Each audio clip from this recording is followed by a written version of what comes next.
오늘 17장입니다. 17과 기도응답의 4가지 특징입니다. 기도응답의 4가지 특징인데 한번 보시면 항상 응답하십니다. 바르게 응답하십니다.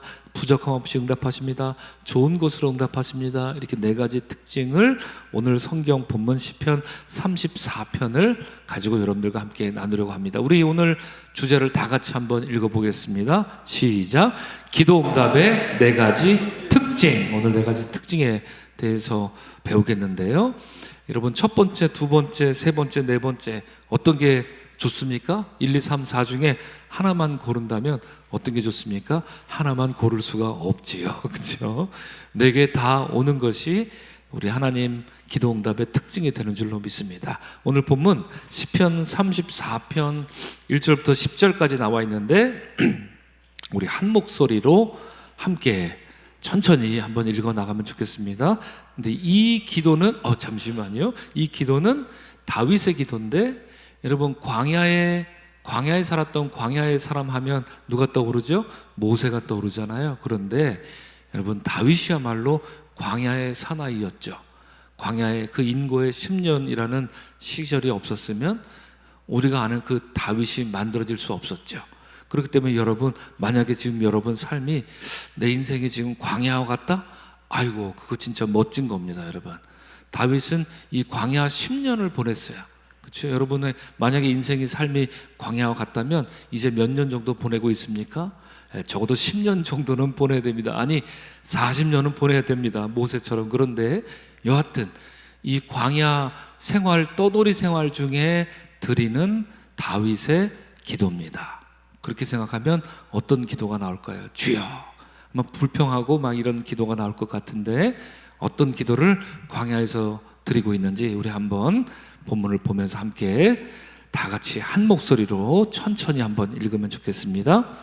시작. 내가 여호와를 항상 송축하며 내 입술로 항상 주를 찬양하리이다. 내 영혼이 여호와를 자랑하리니 곤고한 자들이 이를 듣고 기뻐하리로다.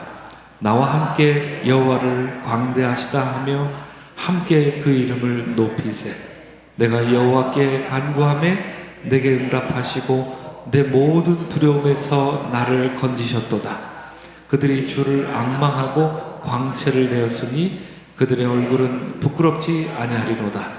이 곤고한 자가 부르짖음에 여호와께서 들으시고 그의 모든 환난에서 구원하셨도다. 여호와의 천사가 주를 경외하는 자를 둘러 진치고 그들을 건지시는도다. 너희는 여호와의 선하심을 맛보아 알지어다. 그에게 피하는 자는 복이 있도다. 너희 성도들아, 여호와를 경외하라.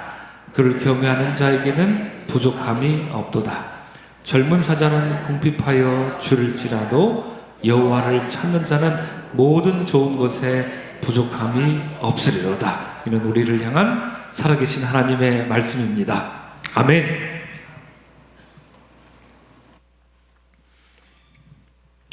네, 여러분, 다윗의 인생을 아주 이렇게 멋진 다윗으로 만들어진, 다윗을 정말로 참다운 하나님의 백성, 하나님의 왕으로 만들어준 것은 그의 인생 가운데 2가지 요인이 있었다. 2가지 요인이었지만 결국 하나로 이렇게 엮어지는 것인데, 첫 번째로는 그가 망명한 사람이었다라는 거죠.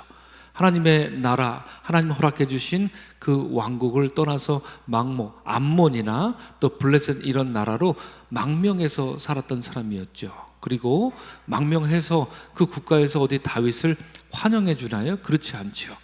예를 들면 블레셋에 망명했을 때는 어떤 사람들이 저놈이 그 골리앗을 죽이는 놈입니다, 이렇게 블레셋 사람들이 흉흉한 이런 소리를 내니까 다윗이 어떻게 했죠? 미친 사람, 혀를 이 털에다 흘리면서 미친 사람 흉내를 내고 겨우 거기를 빠져나왔던 것 아닙니까? 그러고 나서 어디로 갔습니까? 바로 엔게디 사막으로 도망을 치지 않습니까? 그죠? 그 엔게디 사막으로 도망쳤을 때 쓴 시편이 무엇이다? 바로 오늘 우리가 읽은 34편입니다. 그러므로 다윗은 여러분, 첫째는 망명의 사람이었고 두 번째는 광야의 남자였다라는 것이죠. 많은 광야를 떠돌았습니다. 바란 광야도 떠돌았고 엔게디 광야를 떠돌았고 또 십광야라고 하는 것을 떠돌아다니면서 여러분 광야에 숨어 살 수밖에 없었던 그런 인생을 10년이나 넘게 살았던 사람이 바로 다윗이었던 것인데, 여러분 과거에 제가 그런 말씀 한번 드린 적이 있습니다. 광야는 어떤 곳이죠? 광야는 히브리 말로 미드바라라고 합니다. 미드바라라고 하죠. 광야. 그럼 하나님 말씀은 히브리 말로 뭐라 그랬죠? 다바라 이렇게 말할 수 있죠. 그래서 광야는 어떤 곳입니까? 하나님 말씀을 만나는 곳입니다. 그러면 우리 삶 속에 지금 광야와 같은 그런 인생을 우리가 살고 있다 하면 우리가 어떻게 해석할 수 있습니까? 영적으로 주님이 지금 내게 말씀하시는 때구나, 주님 말씀을 들을 때구나, 이렇게 생각하시면 되죠. 왜요? 성경이 우리에게 그렇게 말해주니까. 실제로 광야의 상징 40년 그 광야길에서 이스라엘 백성들이 받은 게 뭐죠? 하나님 말씀, 언약의 말씀을 받았지 않습니까? 여러분 광야에 거하시는 여러분이 있으면은 하나님 말씀을 받는 기회가 왔음을 여러분 믿는 여러분들 되시기를 주 이름으로 축원합니다. 아멘. 그렇습니다. 하나님 말씀을 소중하게 생각하고 그 말씀의 힘이 돼서 새롭게 거듭나는 힘은 바로 말씀인데, 바로 다윗조차도 이 광야 생활을 통해서 하나님 말씀으로 거듭나고 하나님 말씀을 의지하고 하나님께 부르짖었던 자가 다름 아닌 우리가 아는 그 다윗이었다라고 하는 것입니다. 여러분 잊지 말고 꼭 기억하시기를 바랍니다. 한번 따라합니다. 나의 광야는 하나님 말씀의 시간이다. 그렇습니다. 여러분의 광야의 시간은 하나님 말씀의 시간인 줄로 믿습니다. 아멘. 자, 이러한 배경 속에서 다윗이 오늘 시편 34편을 가지고 하나님께 기도를 올려드립니다. 이 가운데 우리 여기서 만약에 10가지라도 기도의 특징을 여러분 우리가 뽑아낼 수 있을 것 같아요. 그런데 가장 중요한 4가지 특징을 뽑아냈습니다. 첫 번째, 우리 한번 보겠습니다. 항상 응답하십니다. 다 같이 한번 읽어볼까요? 시작. 항상 응답하십니다. 그렇습니다. 여러분 주님은 여러분이 기도하실 때 항상 응답하는 분임을 믿는 여러분 되시길 주 이름으로 축원합니다. 아멘. 그렇습니다. 항상 응답하십니다. 언제는 응답하시고 언제는 응답하지 않으시고 이런 게 아닙니다. 우리는 이런 줄 알죠. 그래서 응답하옵소서 이렇게 간절히 물론 기도하는 이유는 있지만 분명히 기억할 것은 여러분, 주님은 항상 응답하신다라는 거죠. 여러분 오늘 이 찬양을 보십시오. 그 항상 응답하십니다. 밑에 시편 34편 1편 말씀 있죠? 우리 다 같이 한번 읽겠습니다. 시작. 내가 여호와를 항상 송축하며 내 입술로 항상 주를 찬양하리이다. 이렇게 나오잖아요. 그죠? 자, 여러분 시편은 종류가 3가지가 있어요. 첫째, 찬양시, 둘째, 탄원시, 셋째, 감사시 이렇게 됩니다. 그죠? 찬양시, 탄원시, 감사시. 시편은 이 3가지 종류가 있어요. 이 셋 중에 무엇이 가장 위대한 시편이냐? 감사시입니다. 감사시. 자, 지금 여러분 우리가 지금 읽은 이 시편은 찬양신가요? 아니면 탄원신가요? 아니면 감사신가요? 뭐가 헷갈리죠? 예, 찬양 다시 한번 읽어보겠습니다. 내가 여호와를 항상 송축하며 내 입술로 항상 주를 찬양하리이다. 이렇게 보니까 찬양시인 것 같죠? 그죠? 그러나 내용 전체를 이 구절은 찬양시예요. 맞습니다. 전체를 읽어보면 이 시는 감사시입니다. 이게 어떤 차이냐 여러분? 찬양시는 아무나 다 할 수 있어요. 아무나 다 드릴 수 있는 찬양이에요. 주를 높여 찬양합니다. 기분 좋을 때 주님 감사함, 주님 찬양합니다. 이렇게 올려드리는 그런 찬양. 탄원시는 뭘까요? 탄원시는 주님 왜 내게 이런 일이 일어났습니까? 이렇게 주님께 탄원하는 거죠. 말 그대로. 그죠? 자, 찬양시 부를 수 있다가 탄원시를 부를 수도 있어요. 자, 그런데 거기서 뛰어넘습니다. 탄원시에서 끝나지 않습니다. 탄원시는 이제 감사시로 끝나는 거죠. 그럼에도 불구하고 주님 감사합니다. 이것이 시편이 우리에게 주는 가장 큰 원리이자 시편의 은혜입니다. 찬양시로 하나님께 나아갔다가 탄원시로 설마 하나님께 드릴지라도 감사시로 마친다라는 거죠. 시편 34편은 찬양시인 것 같으나 내용을 가만히 보아하면 그의 모든 환난과 곤란 속에서, 곤고 속에서 그를 구해주시는 하나님께 항상 감사하겠습니다라는, 감사합니다라는 참으로 위대한 감사시인 것이죠. 그럼 그렇습니다. 다시 한번 이 본문 말씀 읽어보면, 내가 여호와를 항상 송축하며 내 입술로 항상 주를 찬양하리이다. 가끔씩 찬양할 때는 찬양시입니다. 그러나 항상 찬양합니다. 이거는 감사시인 것이죠. 그렇죠. 여러분 하나님께 드리는 여러분의 기도와 찬양이 찬양시에서 탄원시로 갈 수도 있습니다. 그러나 감사시로 끝마치는 여러분의 삶이 되기를 주의 이름으로 간절히 축원합니다. 아멘. 우리가 하나님께 드리는 기도는 항상 응답받습니다. 항상 응답받습니다. 다윗이 경험했던 하나님이었습니다. 항상 여러분에게 응답하시는 그 하나님을 이번 새벽 50일 기도학교 동안에 한 분도 빠짐없이 만나시길 주의 이름으로 축원합니다. 아멘. 자, 두 번째 보십시오. 두 번째 보면 바르게 응답하십니다. 다 같이 한번 읽겠습니다. 시작. 바르게 응답하십니다. 그렇습니다. 밑에 있는 시편 말씀 한번 읽어보겠습니다. 8절 말씀입니다. 너희는 여호와의 선하심을 맛보아 알지어다. 그에게 피하는 자는 복이 있도다 말씀하고 있습니다. 여러분, 성경에 보면은 피하는 자가 나옵니다. 피하는 자가 나오는데, 피하는 자가 딱 두 가지 피하는 자가 나오죠. 어떤 자가? 첫 번째, 하나님으로부터 피하는 자가 나오고요. 두 번째는 하나님에게로 피하는 자가 나오죠. 그렇죠? 하나님으로부터 피했던 자는 어떤 사람이었습니까? 여러분, 우리가 창세기 3장 8절 하나님께 범죄하고 여호와께로 피하였을 때 저희가 동산 나무 사이에 숨었더라 이렇게 말하지 않습니까? 죄를 지은 인간은 하나님으로부터 피해서 도망가는, 그렇게 어떤 숨어있고 싶은 그런 마음이 다 있지요. 새벽기도 우리가 하라 그래도 못할 것 같아. 하나님 만날 자신이 없어. 나는 지금 광야 시간을 보내고 있는데 광야 시간 그냥 좀 더 이렇게 살아야지 뭘 이때 새삼스럽게 새벽 시간 만나서 하나님 만나나, 이렇게 생각하는 사람들이 있다면, 그런 생각들이 있어요. 지금 별로 하나님 만나고 싶지 않아, 이런 생각을 하는 경우가 있다니까요.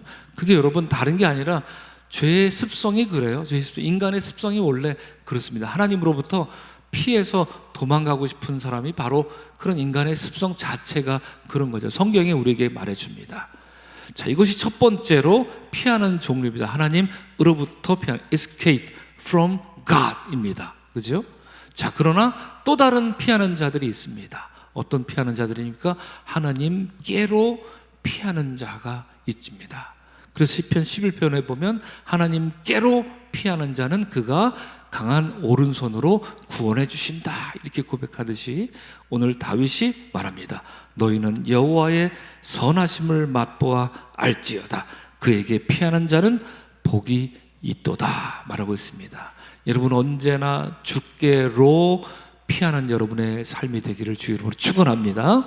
주님으로부터 피하지 마십시오. 그만큼 불행한 인생이 어디 있습니까? 만날 날에 나를 부르짖으라 주님 말씀하셨는데, 여러분 이 시간에도 주님을 부르짖고 만나고 찾고 구함으로 여호와께로 피하는, 그런 피하는 사람이 되시기를 주의 이름으로 간절히 축복을 드립니다. 아멘. 그렇습니다. 그렇게 피하는 자, 밑에 설명 나와 있는 것처럼 하나님께서는 선하고 바르신 분이시기에 바르게 도와주시는 분이시지요. 그런 하나님을 만나게 될 줄로 믿습니다. 언제나 다윗이 위대했던 것은 무엇입니까? 도망다녔던 그의 인생이었지만 그 도망다녔던 인생 가운데 언제나 그는 하나님께로 피했던 사람이죠. 도망다니는 그런 인생이었지만 하나님으로부터 벗어나고 하나님으로부터 피하고 하나님으로부터 도망다닌 적은 단 한 번도 없었지 않습니까? 범죄했을 때도 하나님 잘못했습니다, 하나님께로 철푸덕 엎드릴 수도 있었던 사람이 바로 다윗이었던 거죠. 그것은 하나님께로 피하는 자가 누릴 그 놀라운 복을 다윗이 받아 누렸음을 의미하는 것입니다. 여러분, 다시 한번 오늘 두 번째 말씀으로 여러분을 축복합니다. 언제나 여러분에게 바르게 응답하시는 주님을 만나는 여러분들 되시기를 주의 이름으로 간절히 축원합니다. 아멘. 세 번째 보시면 우리 한번 다 같이 세 번째 주제를 읽겠습니다. 화면에 있습니다. 시작. 부족함 없이 응답하십니다. 아멘. 그렇습니다. 자, 밑에 9절 34장 9절 말씀입니다. 다 같이 읽습니다. 너희 성도들아 여호와를 경외하라. 그를 경외하는 자에게는 부족함이 없도다 말씀하고 있습니다. 여러분 믿으십니까?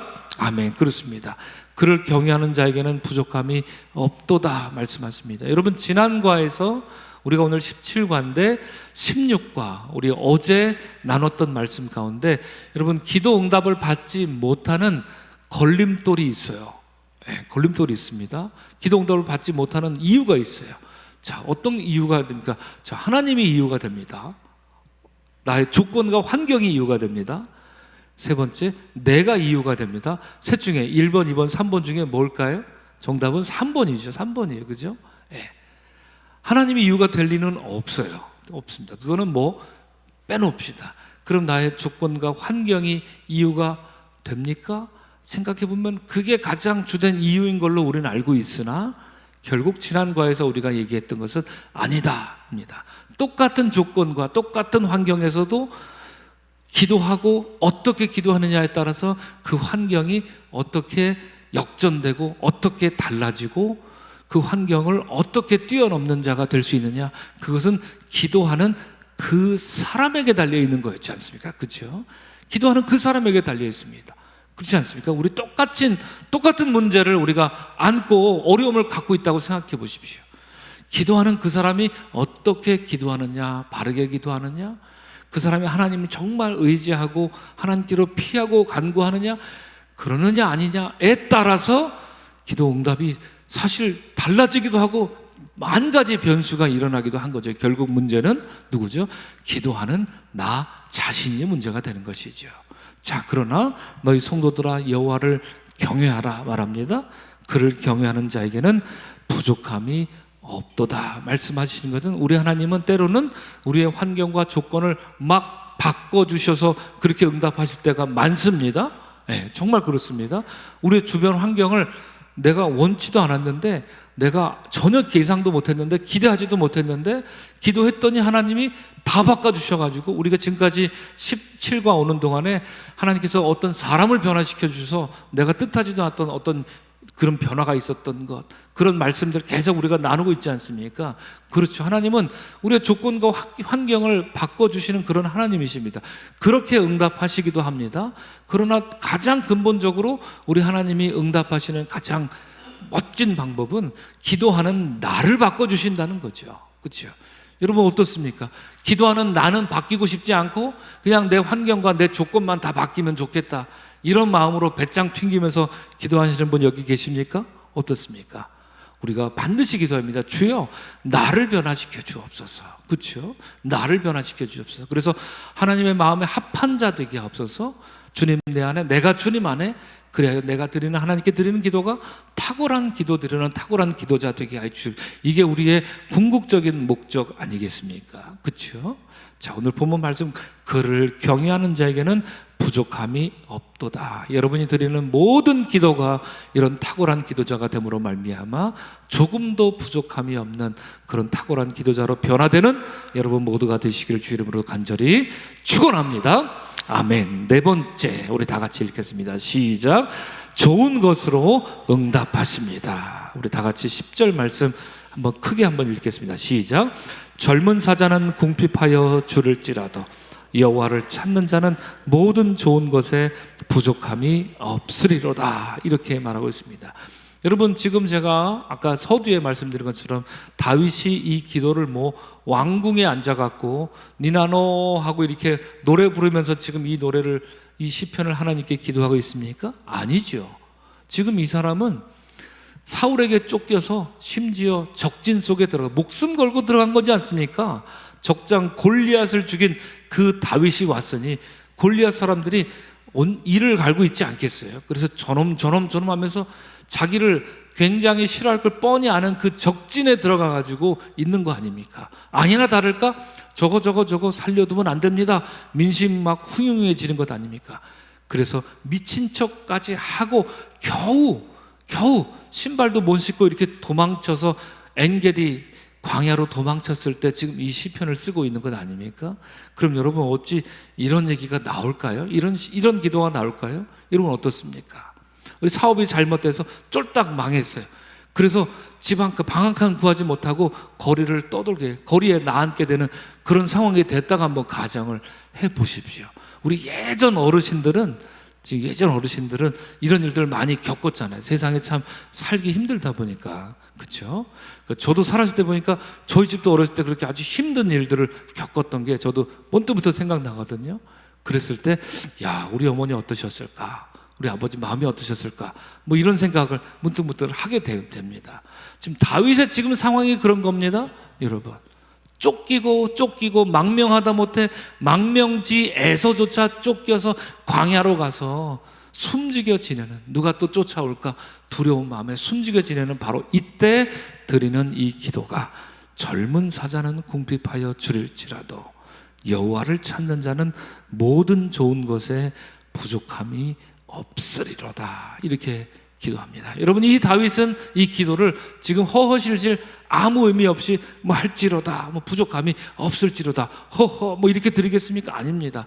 이 기도를 드리는 다윗은 피를 토하는 심정으로 기도를 하는 겁니다. 내 상황과 조건이 이리 됐다 할지라도 주여, 나는 당신만 붙듭니다. 주여, 젊은 사자는 굶주려 죽을지라도 나는 그러하지 않습니다. 지금 내가 쫓기고 망명지에서조차 쫓겨나와 지금 광야에 있을지라도 나는 당신 붙드는 것을 놓지 않겠습니다. 그런 나에게 주님은 완벽하신 분이시고 가장 좋은 것으로 내게 응답하리라. 나는 믿습니다. 내가 이 믿는 믿음 하나만큼은 포기할 수 없습니다. 다윗이 지금 드리는 기도가 이러한 기도입니다. 사생결단의 기도인 줄로 믿습니다. 여러분 이러한 기도자가 되시기를 바랍니다. 이러한 기도자가 되시기 바랍니다. 우리가 그래서 방금 이 말씀 나누기 전에 함께 찬양했지 않습니까? 어떤 찬양했습니까? 하나님 가장 좋은 길로, 가장 완전한 길로 언제나 나를 이끄시 신실하신 주를 찬양합니다. 믿음으로 고백했는데, 이런 믿음의 고백이 그냥 곡조에 이렇게 휩싸여서 감정적으로 드리는 기도가 아니라, 지금 여러분 곤궁 가운데 있습니까? 지금 광야에 있습니까? 그러면 바로 이 다윗의 심정이 되어서 가장 좋은 것으로 응답하시는 주님, 당신만큼은 내가 포기할 수 없습니다. 내가 저들로부터 도망쳐 나와 있어도 내가 그런 당신만큼은 내 마음으로, 믿음으로 당신을 신뢰하며 나아갑니다.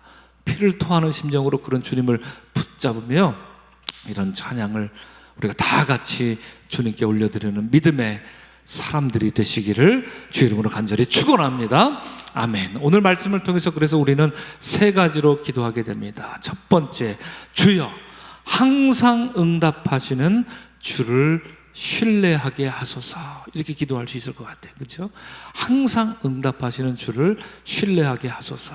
두 번째, 이렇게 기도할 수 있을 것 같습니다. 주여 다윗처럼 오직 주께만 피하는 자가 되게 하소서. 여러분 정말 그런 사람이 되시길 바랍니다.